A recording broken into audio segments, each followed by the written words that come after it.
एका सत्संगाच्या कार्यक्रमामध्ये एका महंतांनी लोकांना त्याच्या वयाचा अंदाज लावायला सांगितला। लोकांना त्याच्या वयाचा अंदाज लावता येईना म्हणून त्यांनी हिंट दिली की प्रभू रामचंद्राच्या लग्नाच्या पहिल्या पंक्तीमध्ये सोन्याच्या वाटीतून सोन्याच्या चमच्याने मी तूप वाढण्याचं काम करत होतो, यावरून तुम्ही माझ्या वयाचा अंदाज लावा।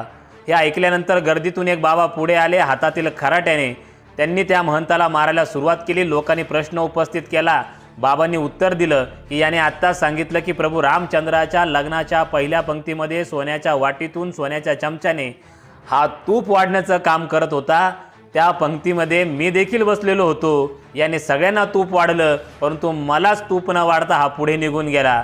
याला मी तेव्हापासून शोधतोय, हा आज सापडला म्हणून मी याला मारतोय।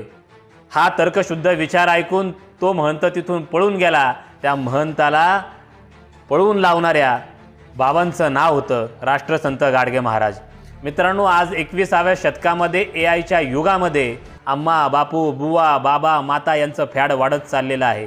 स्वतःला अवतारी पुरुष म्हणून घेणाऱ्यांची जमात वाढत चाललेली आहे।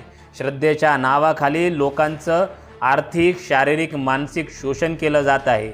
जनतेला मायामुक्त व्हायला सांगितलं जात आहे आणि स्वतः मात्र कथा प्रवचनांच्या नावाखाली कोट्याधीश होत आहे।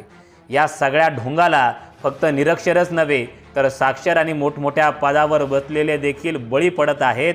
यांचा जर सुपडा साफ करायचा असेल तर आपल्याला राष्ट्रसंत गाडगे महाराजांचा विज्ञानवादी खराटा हातात घ्यावा लागणार आहे। राष्ट्रसंत गाडगे महाराजांना विनम्र अभिवादन।